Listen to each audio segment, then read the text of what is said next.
rotation that's happening all the time, like the two fields of a magnet. And when you bring a counter rotation into, I've got a root neutron here that was in the craft. I'd like to show it to you, but I don't. Ralph, this vortexual mechanics, that would be down to the molecular and cellular level, right? The what? Down to the molecular and cellular. Oh yeah, yeah. It's not. Yeah. When you speak of vortexual spin, so it's not a spin like this, it's a spin that's spiraling? Always, always. So The way it never trees. just goes around in one plane. Huh? It doesn't go around in one plane. It goes somewhere. Yeah. Oh, it's evolutionary. It's going up like trees. People think trees just grow up linearly. They don't. They spiral. If you look underneath a pine tree, you'll see the limbs are going like this because everything's spiraling, and everything's hollow in the center. You made a reference to there being two spirals, two opposite. Mm-hmm. Right.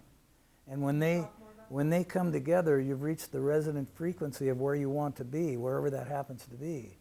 And in this case, it happens to be you want to stand still and allow this idea to come to you instead of you going to it.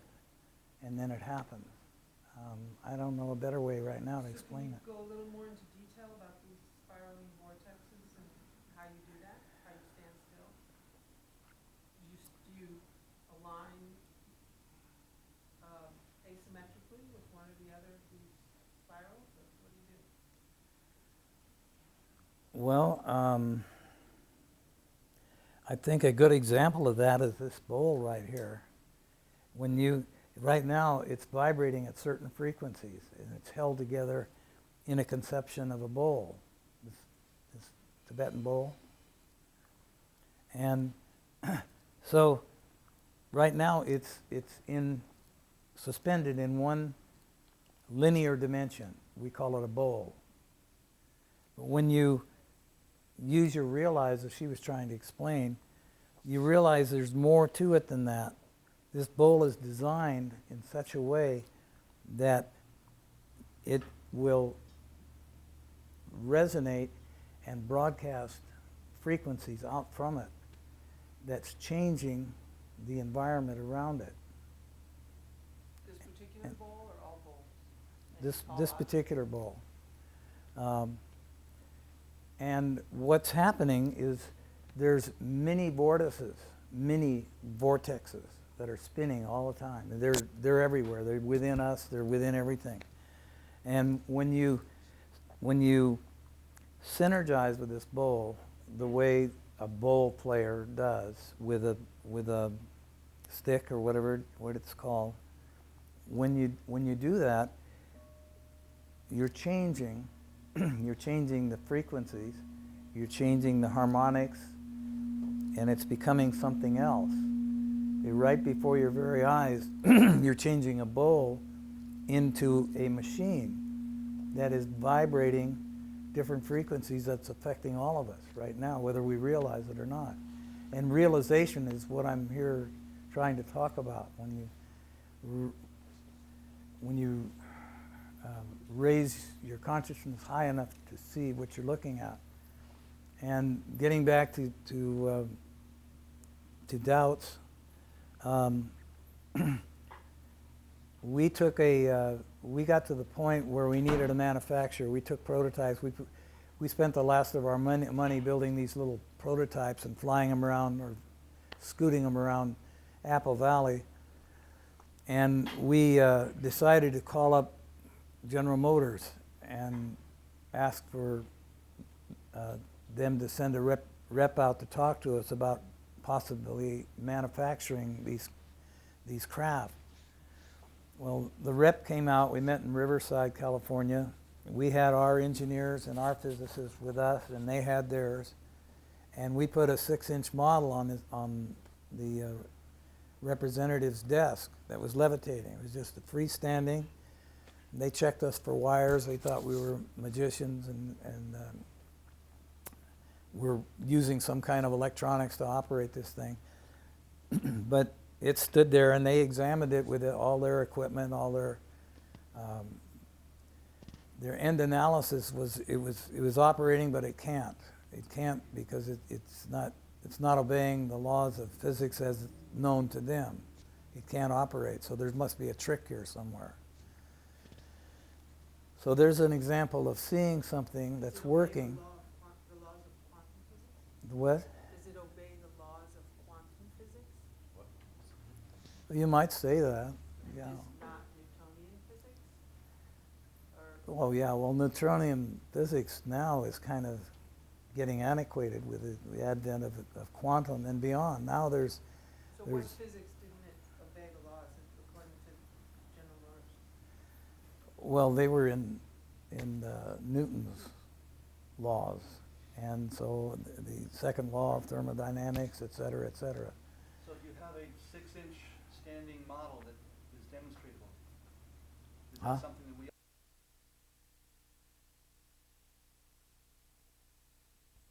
Is- You're already on the list. I'm really out there now, man. It's all one. Yeah, anybody. Well, Go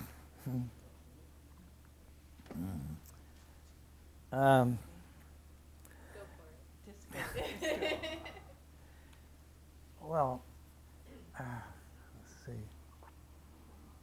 What I'm looking for.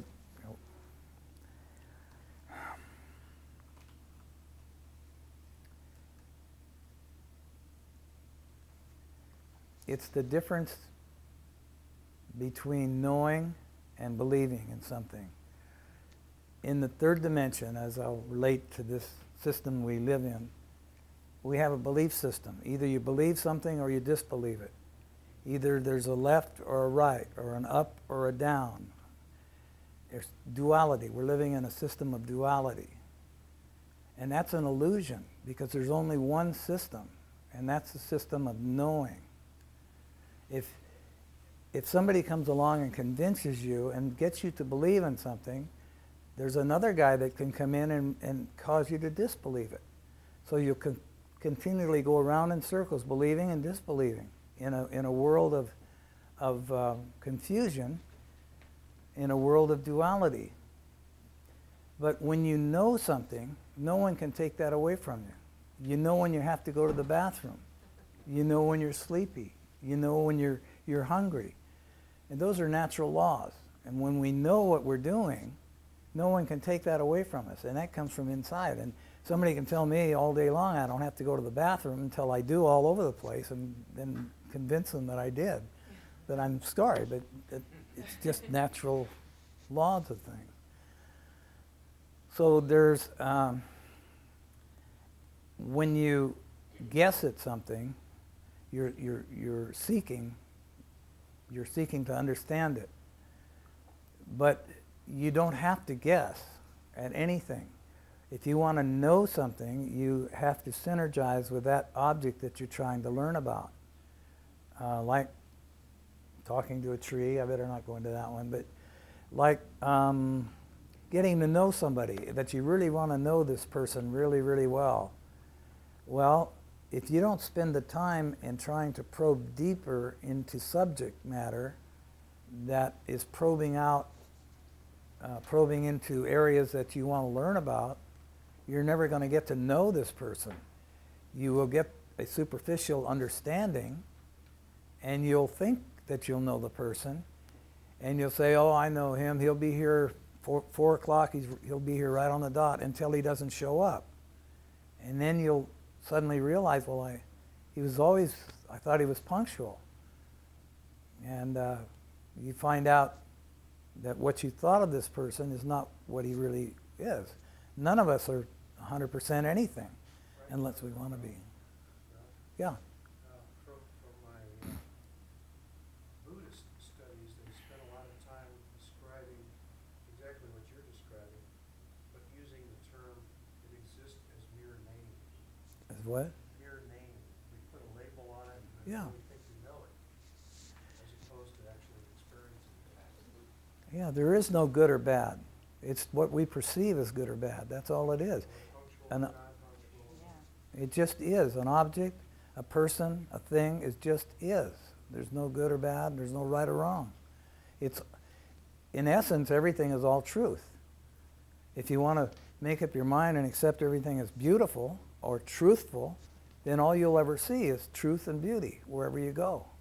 But if you have doubts or fears, then you go around, oh, I don't know, this guy told me that and this one told me that. Then you get into conflict within yourself and you say, no, this guy, that. But you've got to know it for yourself. And knowing comes from within. It's not the brain that you listen to. It's the intuition that comes from inside and radiates to the pineal gland, which equates to the third eye, if you will. That is an eye that you can see forever with, because you realize something.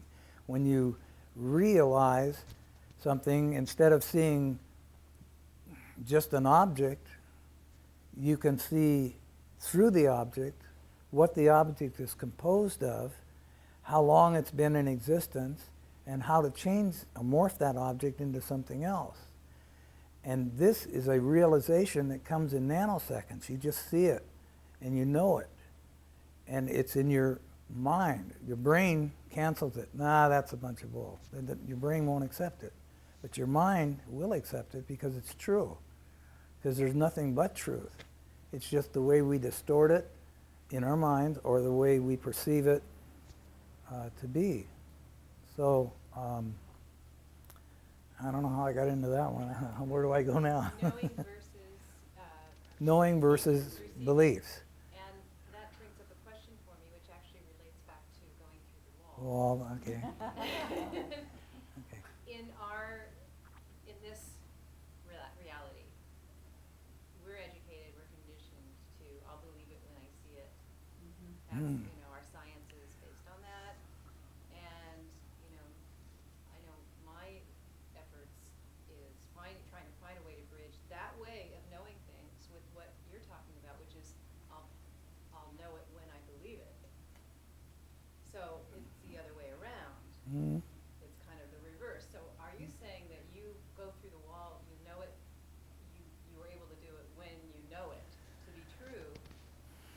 And I had a question there somehow. Does your body go with it? And I want to satisfy that part of me that says I'll believe it when I see it, with also believing what you're saying. Can you speak to that? How you bridge? Does that make sense? Okay, sure it does. Okay. Sure. It's again conscious awareness. See, we're operating. Let's call it 3D vibrations. We're all conditioned to. Well, I learned that on TV, or I heard that on the radio, or this guy or that guy told me this. That's our reality of where we get our information, most of our knowledge from this existing reality. When you go into meditation and deep meditation, you are in another reality and you're learning sometimes diametrically opposing information because it doesn't fit in this reality. So in reference to walking through walls, you now I'm not the only one that's doing or talking about this, because the monks in Tibet and everything have done this for years. There's nothing, the masters of the Far East have done it for years. It's nothing new. It's just new to us in our present day. But why can't we see it? Why? Well, okay. Your eyes, even your eyes are deceptive. Right. Thank you. You're receiving light through your eyes into your brain, which is dark as midnight. But he's not walking through that wall right now. That's what I'm being really concrete. Because that's a belief system. Going through some baby steps before we start Yeah. walking through walls. Okay. We're not talking about we're walking through walls. No, We're talking yeah. about somebody who says he can walk Exactly, through walls. exactly. Walk through a wall. I have seen many things I didn't have a theoretical framework to make sense of, like spirits, like auras, like energy fields. I can see those things. Not block them out. I know our brains can block things. Not questioning that. But I'm saying I think it's reasonable when something is supposedly going to give us energy, going to